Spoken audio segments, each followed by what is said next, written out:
At 3:47 a.m. on a freezing December morning, a silver sedan veered off Route 9 and crashed through a guardrail, plunging 30 feet into a frozen ravine. The driver, a successful architect named David who had just celebrated his 10th wedding anniversary, was pulled from the wreckage barely alive. His spine was shattered in 4 places. His legs would never work again. And his wife, Natalie, stood by his hospital bed with tears streaming down her face, whispering, "I'll take care of you. Forever."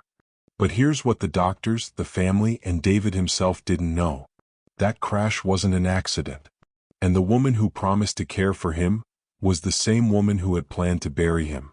Keep watching because what happens next will make you question everyone you trust. Welcome and blessing. Hey everyone, welcome back to the channel.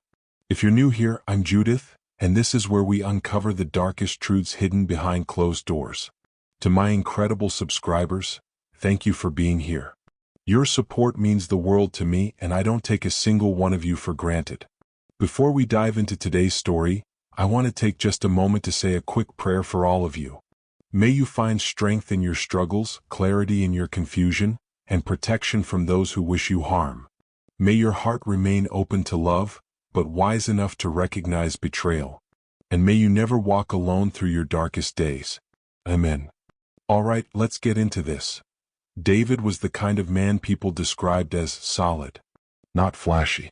Not loud. Just dependable. He'd built his architecture firm from nothing, staying up late sketching blueprints, meeting clients at coffee shops, grinding through rejection after rejection until finally, his designs started winning awards. By the time he turned 37, he was pulling in 7 figures a year. His builds were featured in design magazines. Celebrities wanted him to design their vacation homes. And through it all, Natalie was right beside him. At least that's what everyone believed. Natalie was a former event planner who had retired after they got married. She told people she wanted to focus on creating a beautiful home and supporting her husband's dreams. On the surface, they looked like the couple you'd envy. Weekend trips to Napa Valley. Instagram photos with perfect lighting. A sprawling 4-bedroom house with a pool. But if you looked closer, really looked, you'd see the cracks. David worked 16-hour days, sometimes sleeping in his office. Natalie spent her afternoons at luxury spas, high-end boutiques, and exclusive brunches with friends who never seemed to have jobs either. And when David gently suggested she might want to go back to work or start a new project, she'd smile sweetly and say, "What? You make more than enough for both of us." It wasn't about the money. It was about control. 3 months before the crash, David made a discovery that changed everything. He was reviewing their joint bank account, something he rarely did because he trusted Natalie completely, and noticed a pattern. Withdrawals. Lots of them. Always in cash. Always for amounts just under $10,000. $9,800 here. $9,500 there. $9,900 the week before. Over the course of 2 years, nearly $340,000 had disappeared. When he confronted Natalie that evening, she didn't panic. She just looked at him with those wide, innocent eyes and said, "Baby, I've been planning a surprise for you. I've been saving to buy you a vacation property. I didn't want to ruin it." David wanted to believe her. But something in her voice felt rehearsed. So he did what any smart man would do. He hired a private investigator. And what that investigator found made his blood run cold. The investigator's report came back 4 weeks later, and it was damning. Natalie wasn't saving for a vacation home. She was funding a second life. She had a boyfriend, a personal trainer named Kyle who looked like he'd walked off the cover of a fitness magazine. They'd been together for 18 months. Kyle didn't know Natalie was married. She told him her name was Monica, and that she worked in real estate. The investigator had photos. Natalie kissing Kyle outside a downtown hotel.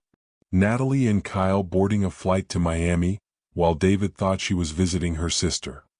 Natalie handing Kyle an envelope, later confirmed to be $15,000 in cash. But the worst part? A recorded conversation from a restaurant, captured by the investigator's audio device. "Kyle, when are you finally gonna leave him?" "Natalie, soon.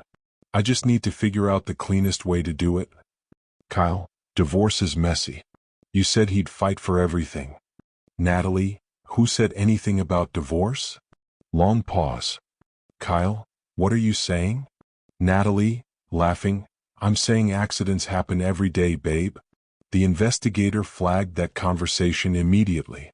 If you're still watching, type, I'm still here in the comments. Because what comes next is going to blow your mind. David didn't go to the police. He should have. But he convinced himself that maybe she was just venting. Maybe it was dark humor. Maybe she didn't mean it. He was wrong. On December 18th, Natalie suggested they take a late-night drive to clear the air. David was exhausted from a long day at the office, but he agreed. He thought maybe they could finally talk honestly. They got in the car around 2:30 a.m. Natalie insisted on driving. You've been working so hard, babe. Let me take care of you, she said. They drove in silence for 20 minutes, winding through empty mountain roads. Then, as they approached a sharp turn near the edge of a ravine, Natalie suddenly said, Do you ever think about what happens after we die? David frowned. That's random. Is it? And then, everything happened at once. Natalie jerked the wheel hard to the right.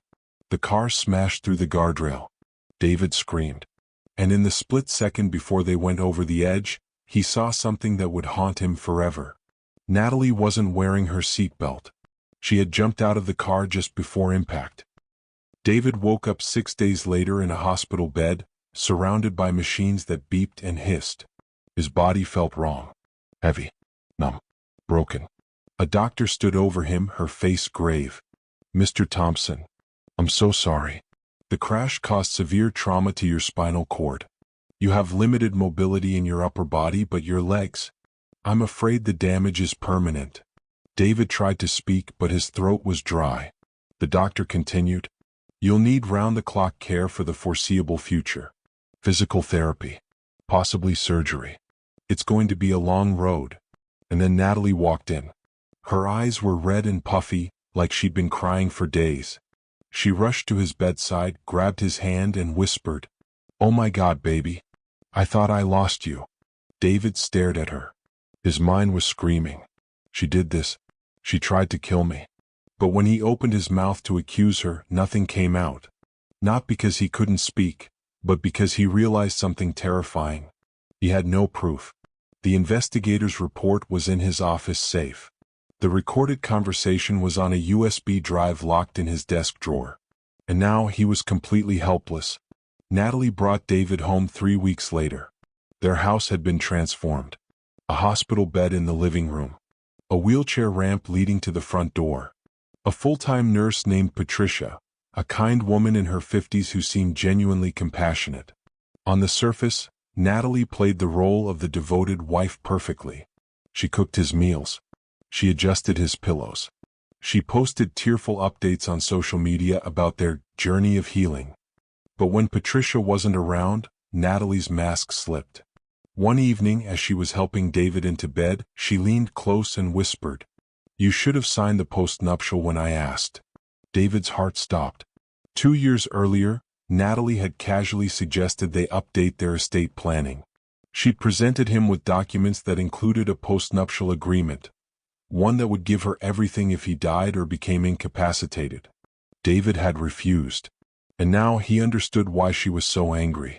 The slow torture. Over the next 4 months, David's condition didn't improve. In fact, it got worse. He developed strange symptoms. Blurred vision. Severe headaches. Unexplained nausea. The doctors ran tests, but everything came back inconclusive. It's likely stress-related, one doctor said. Trauma can do strange things to the body. But David knew better. Because every time Natalie prepared his food, he felt sicker. Every time she handed him his medication, his head pounded. And every time Patricia left for the evening, Natalie's smile turned cold. One night, David refused to take his pills. Natalie's expression darkened. Take them, she said flatly. I don't want to. I'm not asking. She grabbed his jaw, forced his mouth open, and shoved the pills down his throat. David gagged, tears streaming down his face. And Natalie just watched, arms crossed, until he swallowed. Pause right here. What would you do in this situation? Drop a comment below. I want to know your thoughts. Patricia, the nurse, started noticing things. Small things at first. Natalie would dismiss her early on certain days, claiming David was resting. David seemed more alert and communicative when Natalie wasn't around. The medication schedule Natalie insisted on didn't match the prescriptions. But Patricia was a professional. She didn't jump to conclusions. Until the day she found the journal. David had been secretly keeping a small notebook under his mattress, writing down everything Natalie did, every cruel word, every suspicious moment. Patricia found it while changing his sheets. She opened it, and what she read made her blood run cold. Day 87, she gave me double the sedative. I could barely breathe. Day 104, she told me I should have died in the crash. She was smiling. Day 120, I think she's poisoning me. I can't prove it, but I know. Day 131, if I die, it's her. Please, someone believe me. Patricia closed the journal, her hands shaking. She looked at David, who was awake, staring at her with desperate eyes. And she whispered, I believe you. If this is shocking you, hit the like button right now. Because we're just getting started. Patricia didn't sleep that night. She kept thinking about David's journal, about the desperate handwriting, about the way his eyes had pleaded with her to understand. The next morning, she did something that could have cost her everything. She took photos of every page in that journal. Then she put it back exactly where she'd found it. But she didn't stop there. Patricia had worked as a nurse for 23 years. She'd seen abuse before, the kind that happens in shadows behind closed doors where no one thinks to look. And she knew that if she was going to help David, she needed evidence that couldn't be ignored. So she bought something that would change everything. A micro-recording device. The kind that looks like a pen, small enough to clip onto her uniform, sophisticated enough to capture crystal-clear audio. She wore it every single day. And she waited. It happened on a Tuesday afternoon. Patricia was in the kitchen preparing David's lunch when she heard Natalie's voice coming from the master bedroom upstairs. Natalie was on the phone, speaking in a low, urgent tone. Patricia crept closer to the staircase, her recording pen activated. And what she heard made her stomach turn. Natalie, I'm telling you, this is taking too long. He should have been gone by now. Unknown voice, male, you need to be patient. If you push too hard, people will notice. Natalie, patient? I've been patient for 5 months, Kyle.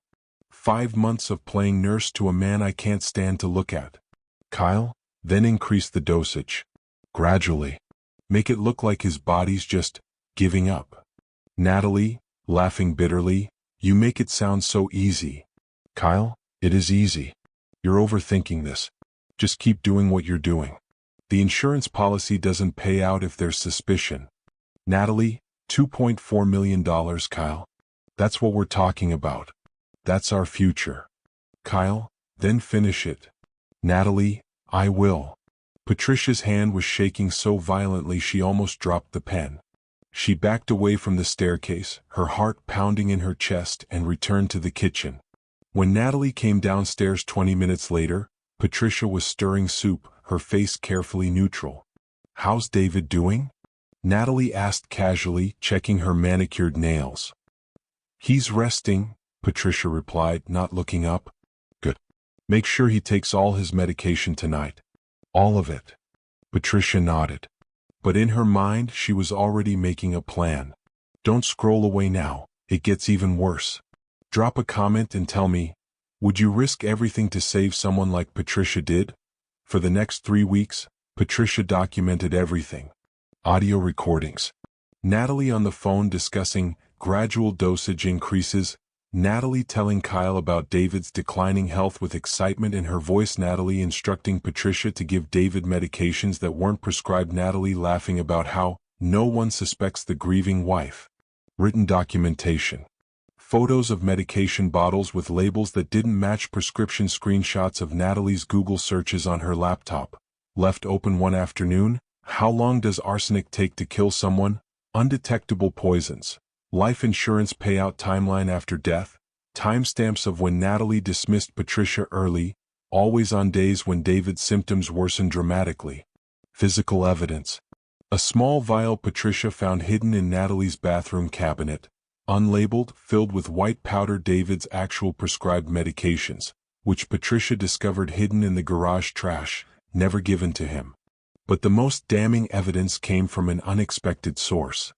David himself. One afternoon, while Natalie was out getting her nails done, Patricia approached David with a proposition.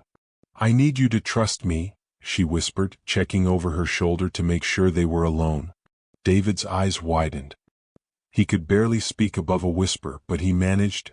"I do. I'm going to set up a camera. A small one. It'll be hidden in that bookshelf across from your bed. It'll record everything that happens in this room when I'm not here." David's eyes filled with tears. "Why? Why are you doing this?" Patricia knelt beside his bed, her voice fierce. "Because what she's doing to you is evil. And because I took an oath to protect people, not watch them be murdered in slow motion." That same day, Patricia installed a spy camera disguised as a charging dock on the bookshelf. It had a wide-angle lens, night vision capability, motion-activated recording, and it captured everything. What the camera saw. Day 1 of recording. 7:43 p.m. Natalie enters David's room with his evening medication. She crushes 2 pills, adds them to his water, then pulls a small vial from her pocket and adds 3 drops of clear liquid. She stirs it with her finger, smiling. "Drink up, sweetheart," she coos, holding the glass to his lips. David tries to turn his head away. She grabs his chin forcefully. "Don't make this harder than it needs to be." He drinks, gagging. She watches him for a full minute, studying his face as his eyes glaze over and his breathing becomes labored. Then she leans close and whispers, "You should have just signed the papers, David. This didn't have to be so painful." She leaves the room, turning off the light. David lies in the darkness, tears streaming down his face. Day 4 of recording. 10:17 p.m. Kyle enters the house. David hears voices, Natalie laughing, music playing in the living room. Then they enter his room, both slightly drunk. Kyle looks at David with disgust. "Jesus, he looks awful." Natalie shrugs. "He won't be a problem much longer." Kyle walks closer to the bed, staring down at David. "You think he can hear us?" "Who cares if he can?" Natalie says. "What's he gonna do? Tell someone?" They both laugh. Then Kyle does something that makes David's blood run cold. He picks up the pillow beside David's head, holds it in his hands and says, "You know, we could just speed this up. Right now. Make it quick." Natalie considers it for a moment. David's heart is racing, visible even through his weakened state. Then she shakes her head. "No. Too risky. The nurse was just here an hour ago. It has to look natural." Kyle drops the pillow. "You're probably right." They leave the room. David stares at the ceiling, unable to move, unable to scream, trapped in his own body. 2:34 a.m. Natalie enters alone, carrying a syringe. She sits on the edge of David's bed, rolling the syringe between her fingers. "You know what the sad thing is?" she says softly, as if talking to herself. "I actually loved you once. Back when you were useful. Back when you made me feel special." She pauses, looking at him with empty eyes. "But then you became boring. Predictable. And when I found those bank statements, when I realized you were investigating me." She laughs bitterly. "You forced my hand, David. You did this to yourself." She uncaps the syringe, taps it twice, and injects its contents into his foreline. David's eyes widen in terror. Within seconds, his body begins convulsing. Natalie just watches, emotionless. Then, after 30 seconds, the convulsions stop. David goes still. Too still. Natalie checks his pulse, frowning. "Damn it," she mutters. "Not yet."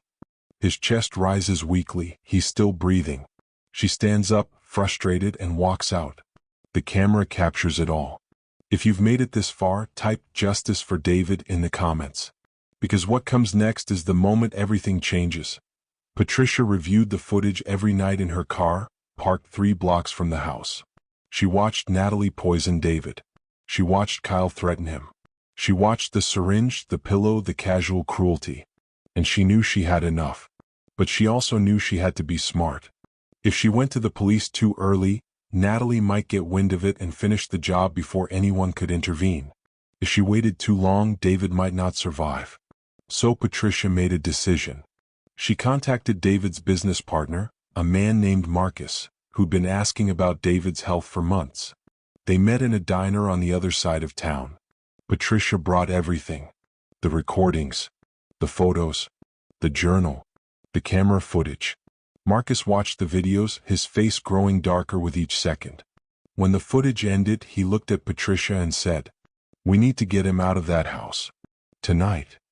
But Patricia shook her head. "If we move him now, Natalie will know something's wrong. She'll lawyer up, destroy evidence, disappear. We need to catch her in the act, with police present." Marcus clenched his fists. "So we just let her keep trying to kill him?" "No," Patricia said firmly. "We set a trap." Patricia and Marcus took the evidence to the San Diego Police Department the next morning. They were passed from desk to desk until finally, a detective named Grace Okafor agreed to meet with them.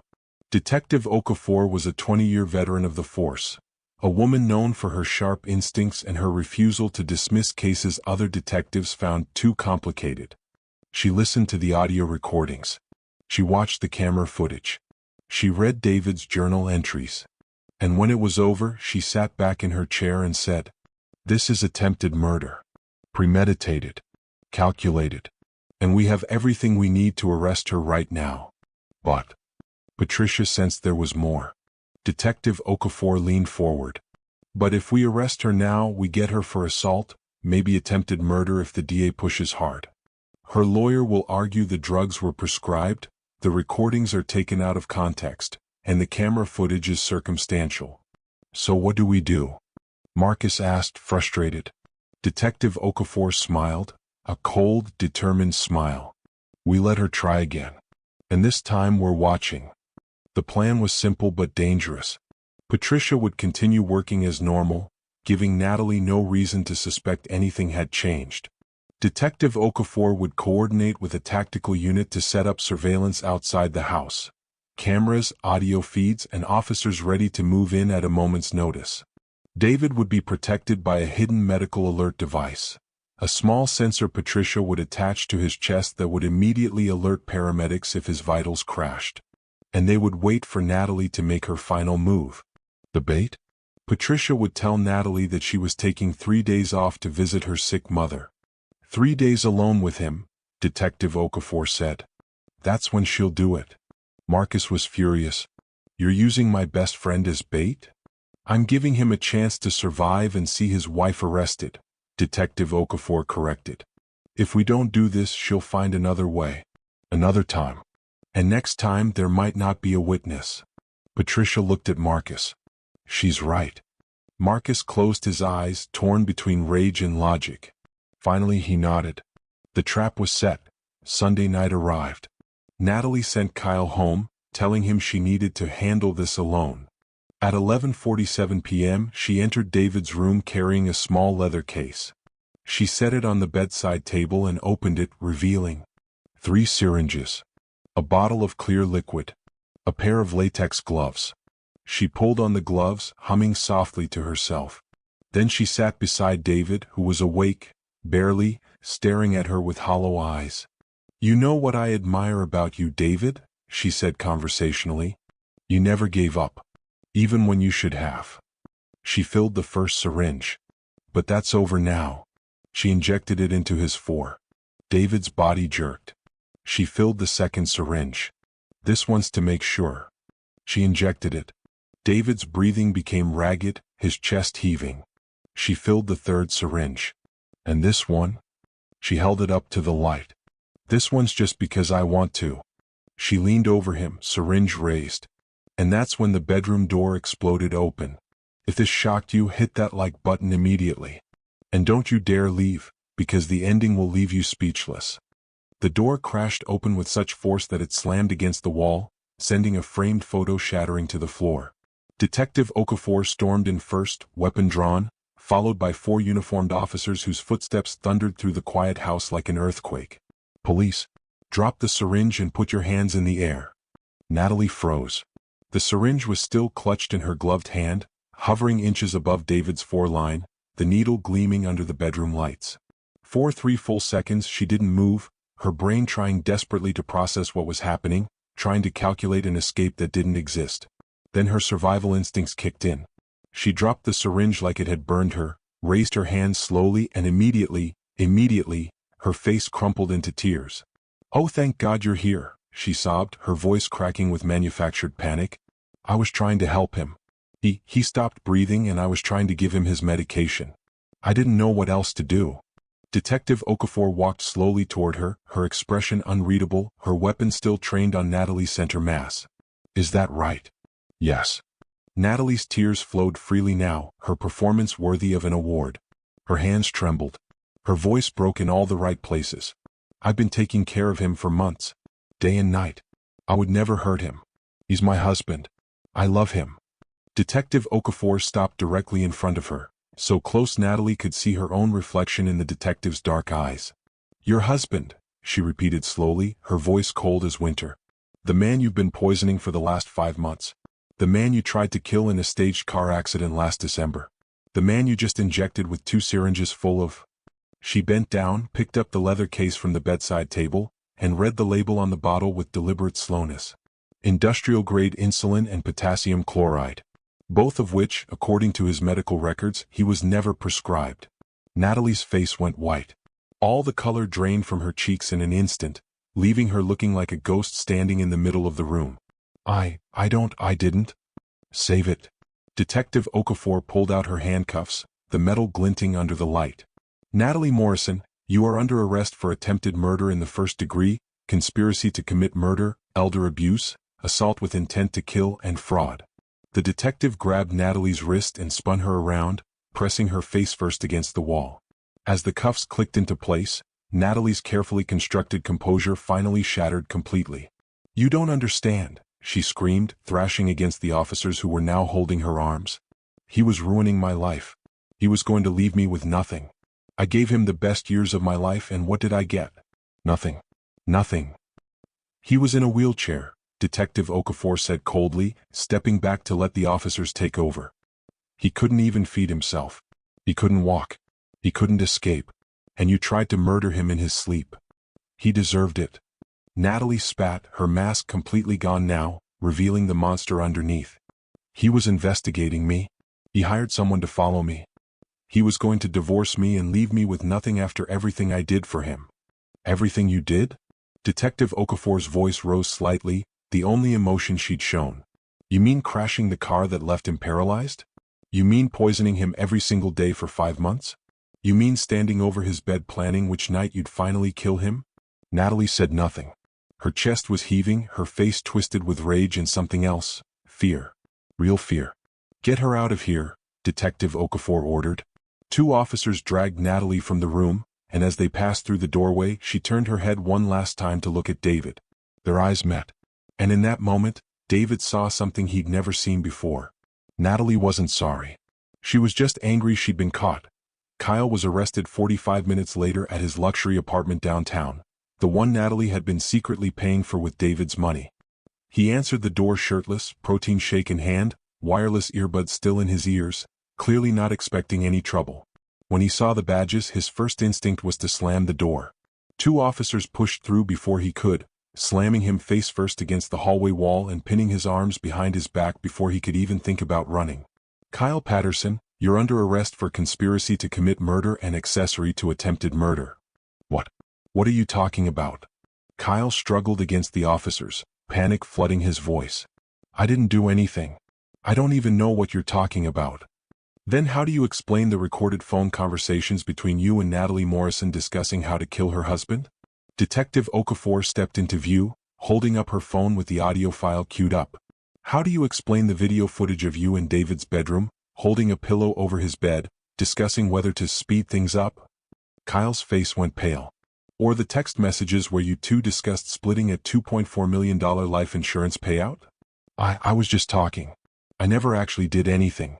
It was all her idea." "Keep talking," Detective Okafor said coldly. "Your lawyer's going to love that." At the police station, Kyle's confidence evaporated the moment Detective Okafor showed him the full extent of the evidence. 127 hours of audio recordings capturing him discussing the murder plan in explicit detail. Video footage showing him in David's bedroom, mocking the dying man, holding weapons, laughing about the insurance money. Text messages, over 200 between him and Natalie, including one from just 2 days ago that read, "Can't wait to be on a beach in Mexico spending his money." Bank records showing Natalie had transferred over $85,000 to Kyle over the past 18 months, all of it taken from David's accounts. Kyle's lawyer tried to argue that he was manipulated, that Natalie was the mastermind, that he never actually hurt anyone himself. But the prosecutor wasn't interested in his excuses. "Your client actively participated in a conspiracy to commit murder," she said flatly, laying out crime scene photos on the table. He knew exactly what was happening. He encouraged it. He helped plan it. He stood to benefit financially from it. That makes him just as guilty under the law. The prosecutor leaned forward, her voice dropping to a deadly whisper. "Mr. Patterson, your client didn't just stand by and watch. He coached Ms. Morrison on dosages. He discussed timelines. He told her to finish it. In this state, that's felony murder. And we're going to prove it." Kyle's face crumbled. His lawyer put a hand on his shoulder, but Kyle shook it off, putting his head in his hands. He'd gone from gym selfies and luxury dreams to facing 25 years to life in state prison. All for a woman who'd been lying to him about everything, including her real name. What shocked you more? Natalie's complete lack of remorse or Kyle's stupidity? Drop your answer in the comments right now.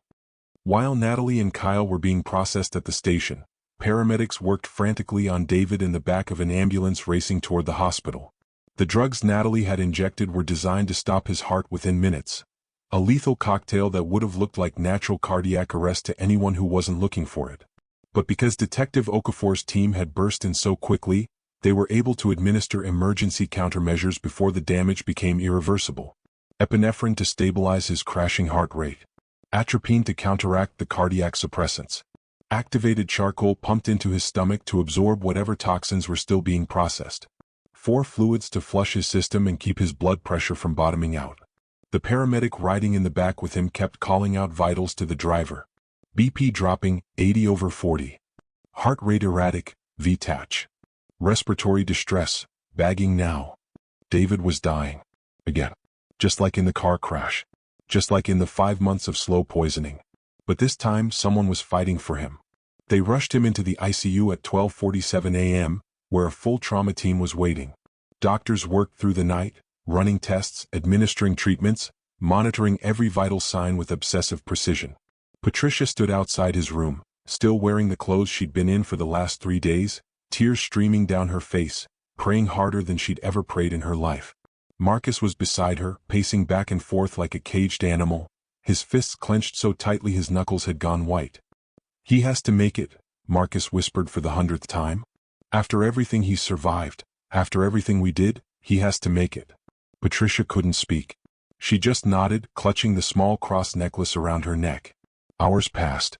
The sun began to rise, painting the hospital windows gold. And finally, at 4:37 a.m., a doctor emerged from the ICU.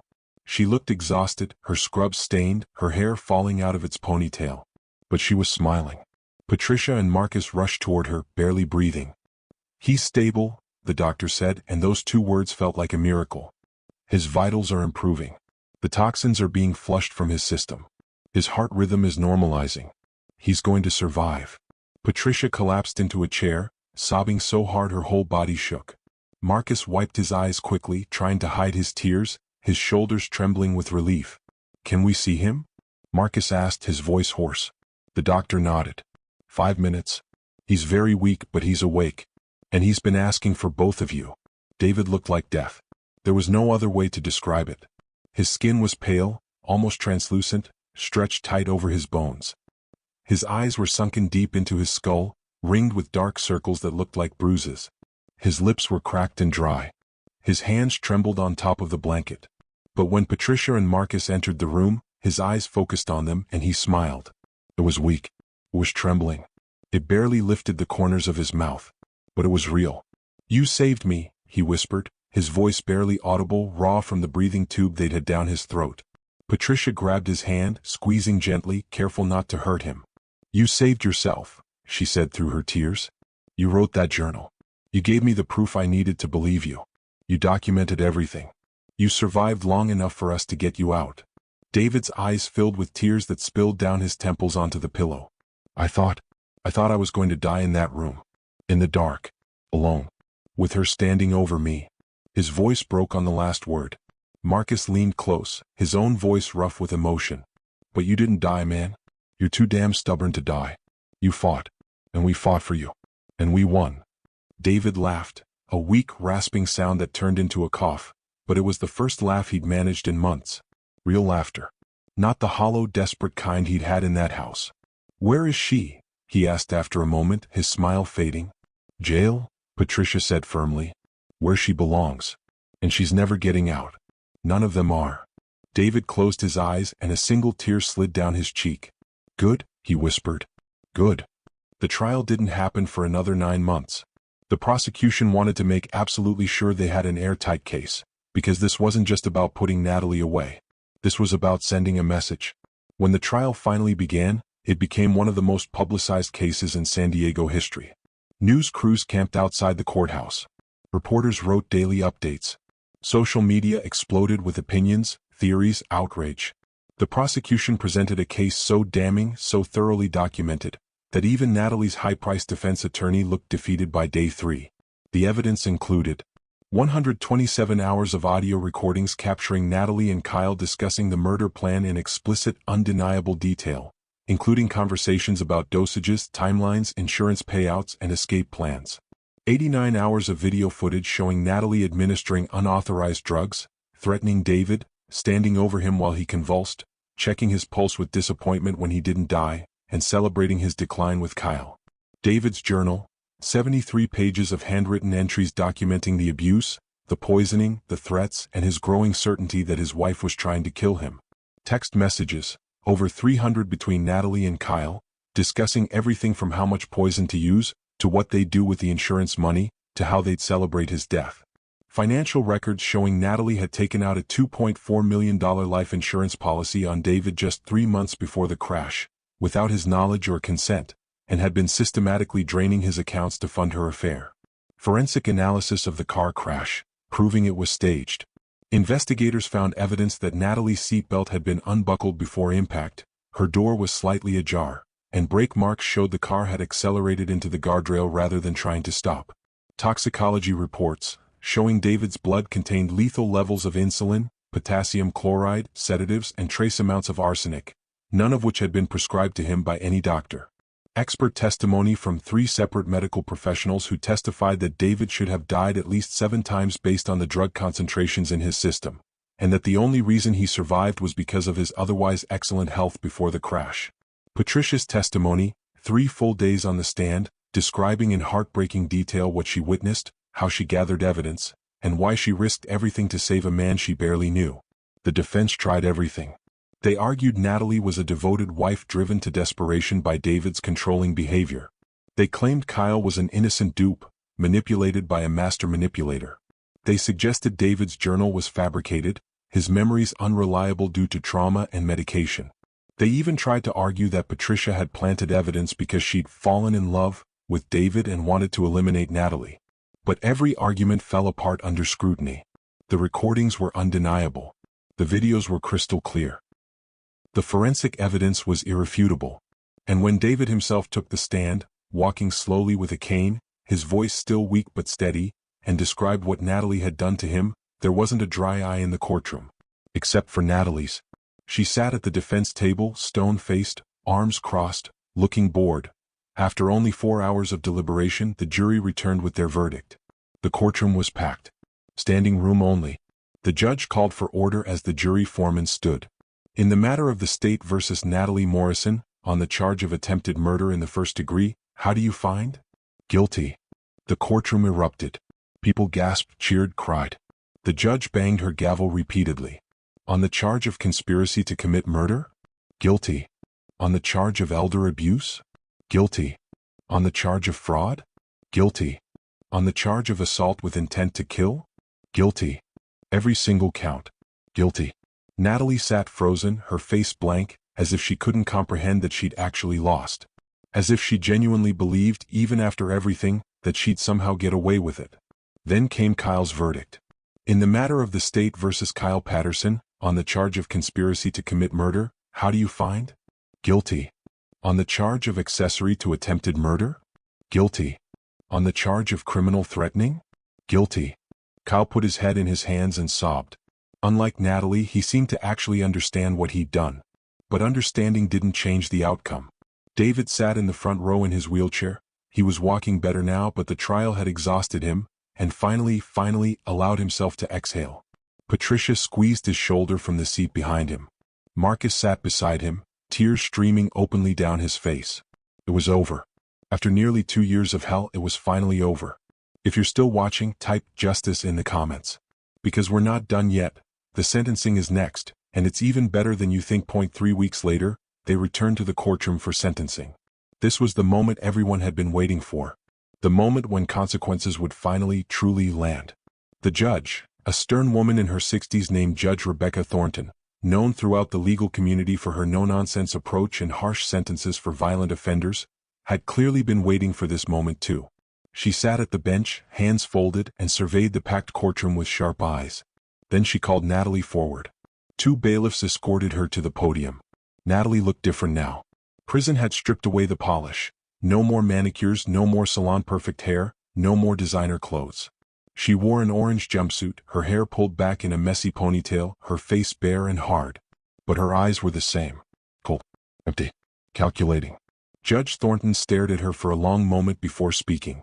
Mrs. Morrison, she began, her voice carrying through the silent courtroom, in my 30 years on this bench, I have presided over hundreds of criminal cases. Murders, assaults, kidnappings, abuse of every kind. But few have shaken me the way yours has. Natalie didn't react. You took a man who loved you, who trusted you, who built a life with you, and you systematically destroyed him. Not quickly, not mercifully, but slowly over months, watching him suffer, watching him beg, watching him fade. You did this not out of passion, not out of fear, not out of self-defense.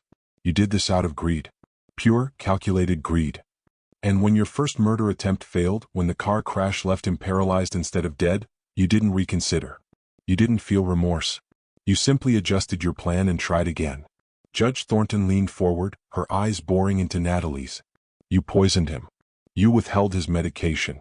You stood over his bed with a syringe, ready to stop his heart, while he lay helpless, unable to move, unable to scream, unable to escape. And the most disturbing part of all of this, the part that will haunt me long after this trial ends, is that you showed no remorse. Not during your arrest. Not during your trial. Not now. Natalie's jaw tightened, but she said nothing. This court sentences you to life in prison without the possibility of parole. You will spend every remaining day of your life behind bars, where you can never again harm another human being. And may God have mercy on your soul, because this court has none to give. The gavel came down with a thunderous crack. Natalie's legs gave out. 2 bailiffs had to hold her upright as she was led away, her face finally showing emotion, shock, rage, disbelief. As she passed David in the front row, she turned her head and stared at him one last time. He stared back, unflinching. And she looked away first. Then it was Kyle's turn. He walked to the podium on shaking legs, his lawyer beside him. Judge Thornton's expression didn't soften. Mr. Patterson, you were not the architect of this crime, but you were an eager participant. You knew what was happening. You encouraged it. You discussed timelines and methods. You stood to benefit financially from the death of an innocent man. You had multiple opportunities to stop this, to report it, to save a life. And you chose not to. This court sentences you to 25 years in state prison. You will be eligible for parole after serving 85% of your sentence. That's 21 years for those keeping track. Use that time to become a better person. Because the man standing before me today is a coward and a criminal. The gavel fell again. Kyle didn't react. He just stared at the floor, defeated. David watched them both being led away in chains. And for the first time in almost 2 years, he felt something he hadn't felt since before the crash. The aftermath. David spent another year in intensive physical therapy after the trial ended. Against all odds, and against every medical prediction, he regained limited use of his legs. He'll never run again. He'll never dance. He'll never move the way he did before. But he can walk short distances with a cane. He can stand on his own. He can hug people without needing help. And that feels like a miracle. His architecture firm welcomed him back with open arms, and he now works part-time from home, designing accessible homes for people with disabilities, turning his trauma into something meaningful. He's even started a YouTube channel where he shares his story, answers questions, and provides resources for abuse survivors. It has over 400,000 subscribers. Patricia became a patient advocate. She quit private nursing, the job that had saved David's life but nearly cost her everything, and now works for a nonprofit that trains healthcare workers to recognize signs of patient abuse, medical neglect, and poisoning. She travels the country giving lectures, teaching nurses and doctors to trust their instincts when something feels wrong. She's received multiple awards for her bravery, including the National Nurses Association's highest honor for extraordinary courage. She and David remain close friends to this day. They talk every week. And on the anniversary of his rescue, they meet at the same diner where she first showed Marcus the evidence, and they toast to survival. Marcus helped David sell the house where he'd nearly died. Neither of them could stand to look at it anymore. Every room held memories of pain, of poison, of fear. David bought a modest condo downtown with a view of the ocean, where he can watch the sunset every evening and remind himself that he's alive. Marcus helped him establish the Morrison Survival Foundation. Yes, he kept her last name specifically to reclaim it, which provides financial assistance, legal support, and emergency relocation services to abuse survivors trying to escape dangerous situations. It's funded entirely by donations and has helped over 500 people in its first 2 years. Natalie is serving her life sentence at Valley State Prison for Women in Chowchilla, California. She has no visitors, no mail, no contact with the outside world except for her state-appointed attorney, who rarely hears from her. She sits in her cell, alone, exactly as she deserves. Inmates say she doesn't talk to anyone. She doesn't participate in programs. She just sits and stares at the wall as if she still can't quite believe she lost. Kyle is serving his 25-year sentence at Calipatria State Prison in Southern California. He's reportedly become a model prisoner, working in the prison library, attending chapel services, completing his GED, and even starting college courses through a prison education program. Whether his remorse is genuine or performative, no one knows for sure. He's written 3 letters to David, begging for forgiveness. David has never opened them. He throws them away the moment they arrive. Detective Grace Okafor was promoted to lieutenant. She now runs the department's Elder Abuse and Vulnerable Persons Unit, a newly created division that investigates cases exactly like David's. The Natalie Morrison case is used as a training example for new detectives nationwide, teaching them how to build airtight cases against domestic abusers and showing them the power of thorough, patient investigation. Detective Okafor still keeps in touch with David.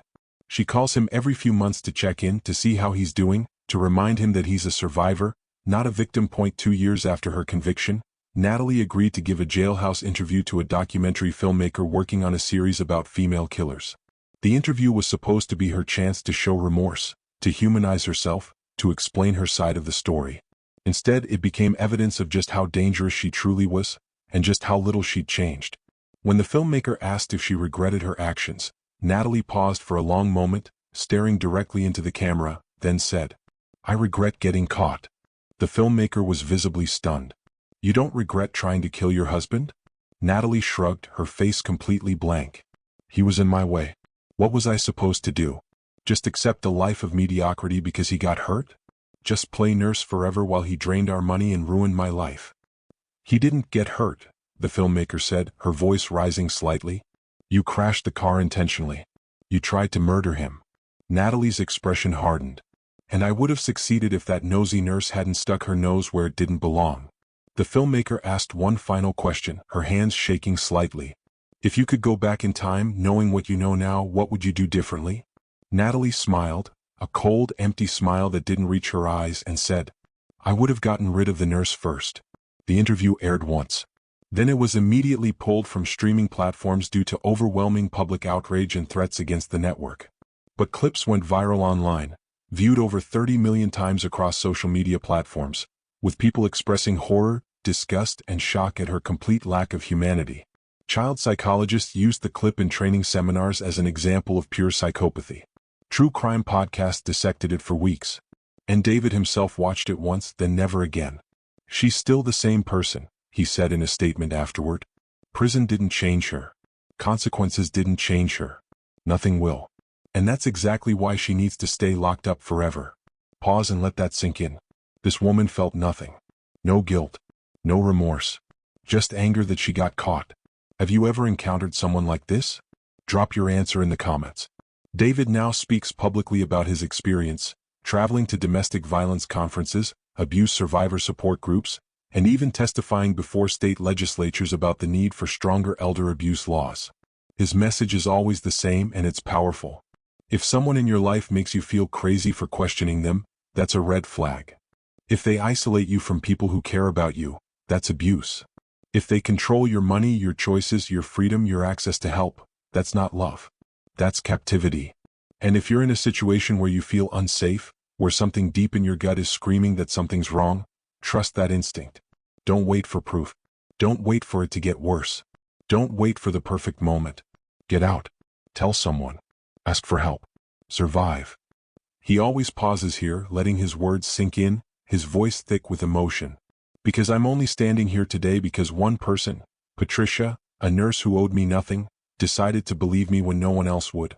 And because I wrote down my truth even when I thought no one would ever read it. Your voice matters.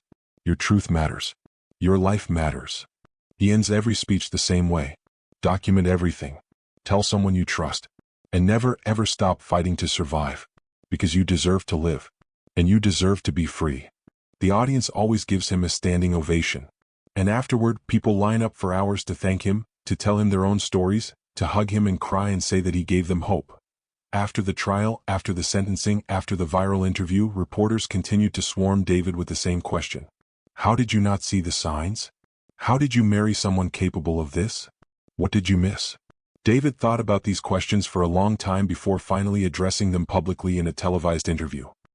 He sat across from the interviewer, his cane resting against his chair, and said, "Monsters don't show up looking like monsters. They show up looking like everything you ever wanted.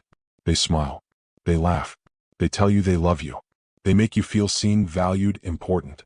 And you believe them because why wouldn't you?" Natalie wasn't evil every second of every day. She was charming. She was beautiful. She was fun to be around. She made me laugh. And that's what made her so dangerous, because by the time you realize who they really are, they've already wrapped themselves around your life so tightly that escaping feels impossible. He paused, his voice breaking slightly. I ignored red flags because I wanted to believe in us. I made excuses for her behavior because I loved her. I convinced myself that her controlling tendencies were just her caring about me. I told myself that her financial secrecy was just her being organized. And I almost died because of it. So when people ask me how I didn't see it, the truth is I did see it. I just didn't want to believe it. After the trial, after the sentencing, after the viral interview, reporters continued to swarm David with the same question. How did you not see the signs? How did you marry someone capable of this? What did you miss? David thought about these questions for a long time before finally addressing them publicly in a televised interview. He sat across from the interviewer, his cane resting against his chair, and said, "Monsters don't show up looking like monsters. They show up looking like everything you ever wanted. They smile. They laugh. They tell you they love you. They make you feel seen, valued, important. And you believe them because why wouldn't you?" Natalie wasn't evil every second of every day. She was charming. She was beautiful. She was fun to be around. She made me laugh. And that's what made her so dangerous, because by the time you realize who they really are, they've already wrapped themselves around your life so tightly that escaping feels impossible. He paused, his voice breaking slightly. I ignored red flags because I wanted to believe in us. I made excuses for her behavior because I loved her. I convinced myself that her controlling tendencies were just her caring about me. I told myself that her financial secrecy was just her being organized. And I almost died because of it. So when people ask me how I didn't see it, the truth is I did see it. I just didn't want to believe it. David said something in his final interview that stuck with me. People always ask if Natalie was a psychopath, a sociopath, a narcissist. They want a label, a diagnosis, an explanation that makes sense. Asterisk. But the truth is simpler and scarier than that. Natalie was just a person who decided her wants mattered more than someone else's life. And that decision, David, living independently in his Ocean View condo. He's fully mobile now, walking without a cane most days, even hiking on weekends. His architecture firm is thriving.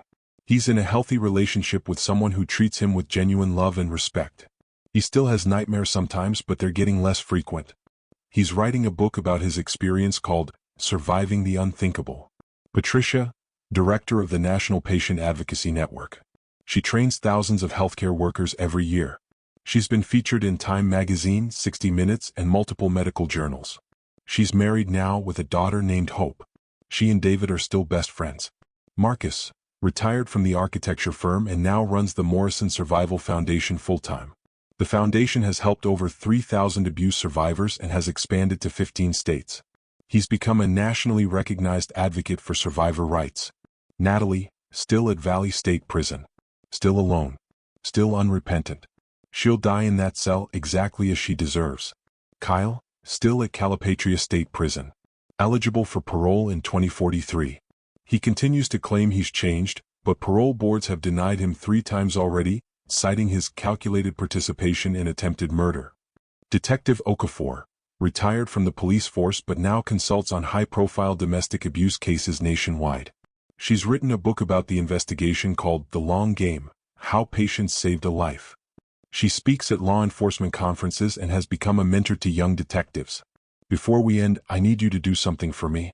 If this story moved you, if it made you think, if it opened your eyes to how easily evil can hide behind a smile, share this video right now. Tag someone who needs to see this. Because someone in your life might be living this nightmare right now. And this video might save their life. David said something in his final interview that stuck with me. People always ask if Natalie was a psychopath, a sociopath, a narcissist. They want a label, a diagnosis, an explanation that makes sense. Asterisk. But the truth is simpler and scarier than that. Natalie was just a person who decided her wants mattered more than someone else's life. And that decision, that fundamental selfishness, is at the root of every evil act. She's not a monster from a horror movie. She's a human being who chose evil. Over and over again. That's what makes it so terrifying. Because it means any of us could be fooled. Any of us could be the next victim. But it also means we can fight back. We can recognize the signs. We can trust our instincts. We can save ourselves and each other. This isn't just a story about one evil woman and one man who survived. This is a story about the power of documentation, the courage of witnesses, the importance of trusting your instincts, and the reality that monsters often wear the faces of people we love. If this story impacted you, I need you to do 3 things right now. 1. Hit that subscribe button if you haven't already. We cover stories like this, real, raw, and important, because truth matters and survivors deserve to be heard. 2. Share this video with someone who needs to hear it. Post it on your story. Send it to a friend. You might literally save a life. 3. Leave a comment telling me what shocked you most. Was it Natalie's interview? The evidence? David's survival? I read every single comment and your voice matters. David once said in an interview, and I want to end with his words because they're perfect. Natalie took almost everything from me. My health, my mobility, my sense of safety, my ability to trust. She took 2 years of my life and turned them into a living nightmare. But she didn't take my voice. She didn't take my will to survive. She didn't take my humanity. And as long as I have breath in my lungs and strength in my body, I'll keep telling this story. Because somewhere right now, someone is living in their own version of my nightmare. Someone is being poisoned, controlled, isolated, abused. Someone is wondering if they're going crazy, if it's all in their head, if they're overreacting. And maybe, just maybe, hearing what happened to me will give them the courage to escape theirs. To that person, you're not crazy. You're not overreacting. Your instincts are right. And you deserve to survive. Document. Tell. Fight. Live. Thank you for watching. Thank you for caring. Thank you for being here, for listening, for giving a voice to survivors. Never ignore red flags. Never dismiss your gut feelings. And never, ever underestimate what people are capable of, both the evil and the good. This is True Crime Files HQ, and remember, your story isn't over yet. Keep fighting. Keep surviving. Keep living. Until next time, stay safe, trust your instincts, and never stop believing that justice is possible. I'll see you in the next one.